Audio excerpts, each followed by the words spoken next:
Bobby Nightengale, the Twins beat reporter for the Minneapolis Star-Tribune. It's been a minute. Bobby, I think we spoke like maybe it was the first week or so ever in Foul Territory history. And actually a lot has changed, and including what you're doing too.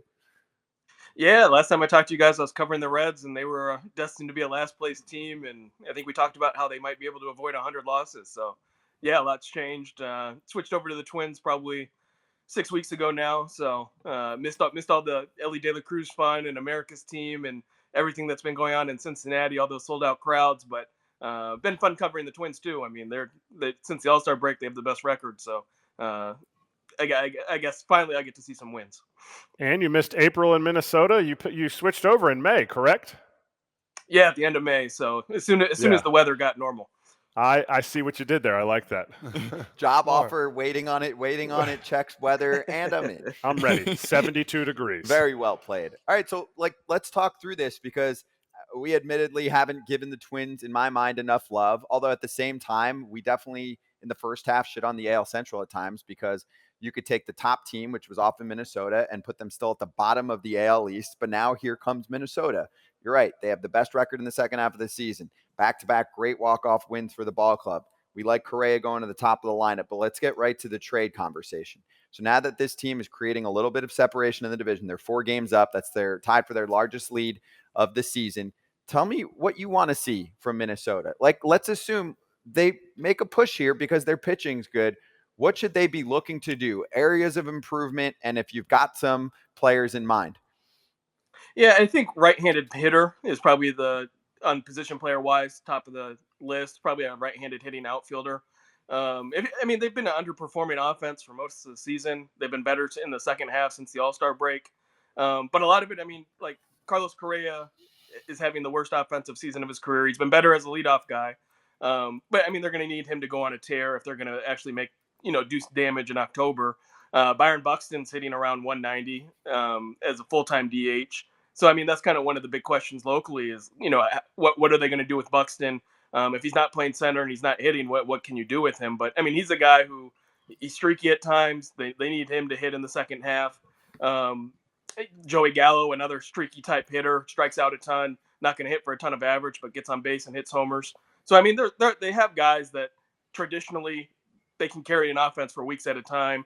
I don't think they are planning to do a huge splash. I don't think you have to do a big splash. That you look at last year's trade deadline, they traded Tyler Mahle for Spencer Steer and Christian Encarnacion Strand to the Reds. And losing those two, both right-handed hitters. Steer's playing the outfield now, so he would have fit in, I think, pretty well on this team. I think you look at, not that you're gun shy, not that you look at last year and you're like, wow, those trades didn't work out. Jorge Lopez they acquired from Baltimore, and they lost Yennier Cano, who made the All-Star team and a good pitching prospect in Double-A. So, they had some bad trades when they went for it last year. I think that's got to be at least in the back of their mind this year, and saying we can't afford to kind of lose the future there. Losing 6 years of Spencer Steer and Christian Encarnacion Strand hurts a little bit, especially when Tyler Mahle's out for the season with Tommy John. So I think that affects it. And then, looking at the right-handed bats that are out there, maybe like a Tommy Pham, Elaine Thomas from the Washington Nationals. I think those are the type of hitters, guys who can hit lefties. They've been the worst hitting team against left-handed pitching this year. So guys that can lift that up and might be okay if they're in a playing time crunch and aren't playing every day, because there is some talent on this team, position player wise, that might force you to, look more for a fourth outfielder versus a guy that plans to be in the lineup every day. And then relievers. I think every team, every contender could use relievers. So basically, you're just going to upgrade at every position, except for the Canadian crusher, Edouard Julien. What is it like seeing him play every day? And the Twins, I'm not saying it's because of him, but he is a huge reason they're in the position that they're in, especially getting this new 4-game lead that they have. Oh, yeah, he's a huge part of it. As much a part of it as anybody. They moved Carlos Correa to the leadoff spot at the end of June. And since then, Julian's pretty much hit second behind him. And I think it's made Correa's kind of transition to leadoff easier. It's really the first time in his career he's ever done this for an extended amount of time. But being a guy who's like, okay, Correa, all you have to do is get on base. Julian's going to do a lot of damage, whether I don't think he has a ton of homers, like 5 or 6. But in July, he's hitting like 480. I mean, he's been unbelievable. Just a guy who, I mean, he hits to all fields, has surprising power for a guy who's a second baseman. And then he's not a great defender, so I mean, he has to hit at a high level. But it's something he's done since he played at Auburn. He's done it all in the minor leagues. That was kind of his billing out of Canada was, this guy can hit. Great eye. Kind of reminds me of like a second base version of Joey Votto, where good eye, can hit to all fields.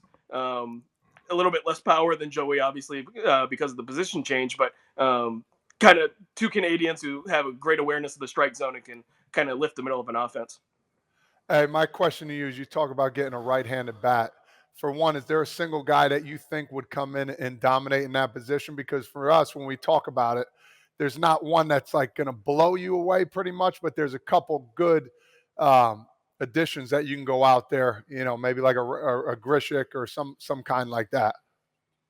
Yeah, I don't think there's a big guy out there. I mean, like Goldschmidt would be like the ultimate right-handed bat, but I mean, I don't think the Cardinals are going to make him available. And then also it'd be, I don't think the Twins are going to trade their entire farm system to try to get him for a year and a half. But I mean, I think you're right where you could get some fourth. Grichuk, Lane Thomas had a surprising season. I mean, maybe this is part of a breakout for him now that he's finally getting real playing time. Tommy Pham with the Mets. I mean, I saw him last year with the Reds. Really struggled with strikeouts, wasn't walking as much. He's really turned it around this year. I think everyone kind of questioned how he'd adjust to a fourth outfielder role where maybe he's not playing every day, and I think he's adapted to it really well. Brings an edge, obviously. So, I mean, I think there's guys out there that if you get the right one could really upgrade the offense. Because, I mean, part of it, too, I mean, you have good right-handed hitters like Correa and Buxton. They just haven't hit to the level that they usually do. They have some complementary guys like Donovan Solano and Kyle Farmer, both right-handed hitters who traditionally have been great against lefties. Farmer's probably been worse against lefties this year than he has been in his career. So there are guys I think that if they step up, plus you add one guy in, I think that could change the kind of the narrative of the team against left-handed pitching. You talk about narrative and you talk about the different needs of the team. Has there been a concerted effort, and maybe this is why the Twins may not do anything? Their OPS from June till today in July went up 100 points. They had an OPS of 680 as a team, and now it's up to 781. Has there been a concerted effort to improve that? Because they're still striking out at a ridiculous clip. They're walking some a little bit more, but has there been a concerted effort or a change in the team philosophy? And can this continue, or is it just a good month? I think partially it's a good month. I mean, I saw like the batting average on balls in play went from like 290, the first 3 months of the season to like 350 this month. So, I mean, they have been getting like more balls are dropping. But I mean, I also think there's been a concerted effort in terms of they got swept by Atlanta last month. And that was kind of like the turning point for something's got to change. And that's when Correa went to lead off. For a short amount of time, they had players leading the hitters meetings instead of coaches.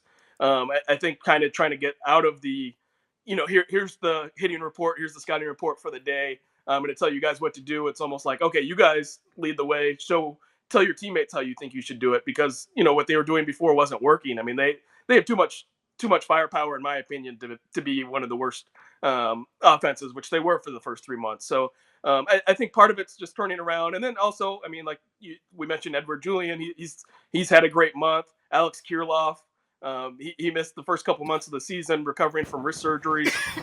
He's turned it around, and then Max Kepler, a guy who hasn't had a great season in a couple of years, but kind of showed in 2019 what his potential is, his peak. He's been having a good month with some guys behind him like Matt Wallner and Trevor Larnach. They're kind of pushing him, saying, okay, if you're not going to step up, we have some guys to give playing time to. And to Kepler's credit, he stepped up. So, I mean, I think partially it's some stuff they changed, and also some, there's been some good luck this month. You said they changed from coaches-led meetings to player-led meetings. Is this we know Carlos Correa is in everything. He was on the show at the beginning of the season. Is this a Carlos Correa thing? Is this a coaches trying to be the whole, like, well, players, what do you need and everything? Or was this a revolt? I don't think it was a revolt, but I think it was one of those what we're doing is not working, and kind of that they have gone back to coaches leading the hitters meetings as far as I know.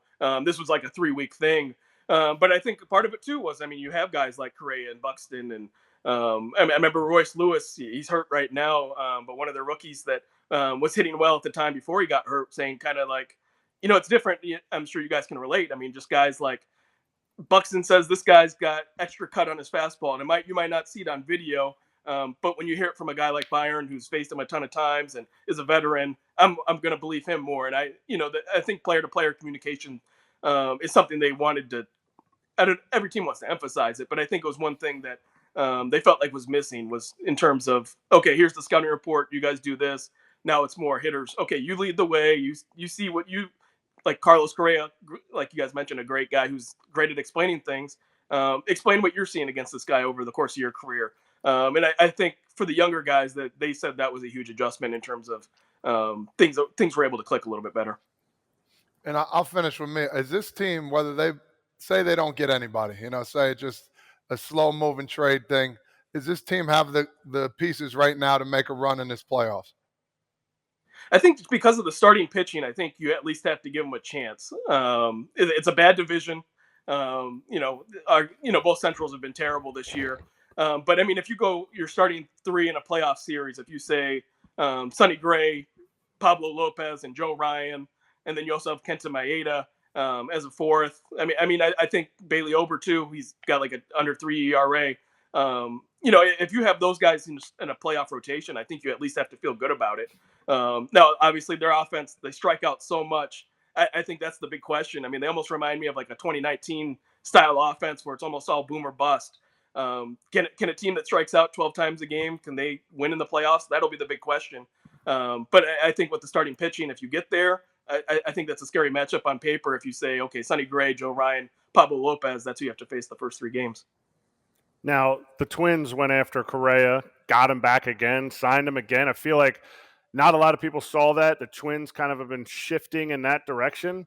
Could they do something big and trade from that starting pitching depth? Because really, everybody wants more starting pitching. So that value is there. Could they give up one of those 4 guys that you mentioned going into the playoffs with 3 guys? Is really all you need, or you think there's no shot that they're going to ever let anybody touch their starting pitching? That's been mentioned. I mean, like Maeda and Sonny Gray are both free agents at the end of the year, but I don't think they'll pull the trigger on that. One, I mean, you never can have too much pitching depth. I mean, you're only an injury or 2 from not having much pitching depth. And second, I think teams have to be, at least all teams have to be wary of like what happened in Milwaukee. First place team in a bad division last year. They felt like for sure they were going to make the playoffs. They trade Josh Hader. And then you kind of saw kind of how the clubhouse collapsed. And even a year later, I mean, Milwaukee players, I mean, I heard them talking at this at this All-Star game. I mean, they're still like, that ruined our season. And so, I mean, when players, I mean, when they're pointing to it a year later, trading from a strength, I think that's kind of the case where, like, even though it's an area of strength, even though you'd probably get a ton back, I can't see the Twins pulling the trigger on that. Do you think Twins fans are excited to see the Yankees struggling just because they won't have to face them potentially? Because the Yanks could grab, grab that 6th spot, and the Twins win their division. The Twins are going to be in that 3rd spot. Yep. Most likely, right? So 3 against 6, what could be coming for the billionth time. The fan base would be cringing pretty hard, but the Twins won the season series this year. So, I mean, I think that was the first time since 2001 or 2002, which is so hard to believe. I mean, a stat like that, I mean, I haven't beat the Yankees in a season, the 7 times they play them in almost 2 decades. So they did win the season series. So maybe that takes some ease away, but 18 straight playoff losses, that's on the mind of a lot of fans. Was Judge in that 2nd series? Do you remember? Was Judge in that 2nd series with Twins Yankees? I'm trying to remember. Already? I think he was. He was? I think he was. I think he was. Obviously, Rodon wasn't, but he's not pitching well. But whatever. No, it's going to get brought up if it starts to come around. Yes, it will. If the Yanks start to come around. So, Bobby, great to catch up with you. Congrats on the gig, and we'll talk again down the line and have fun watching this ball club, man. My pleasure. Thanks for having me.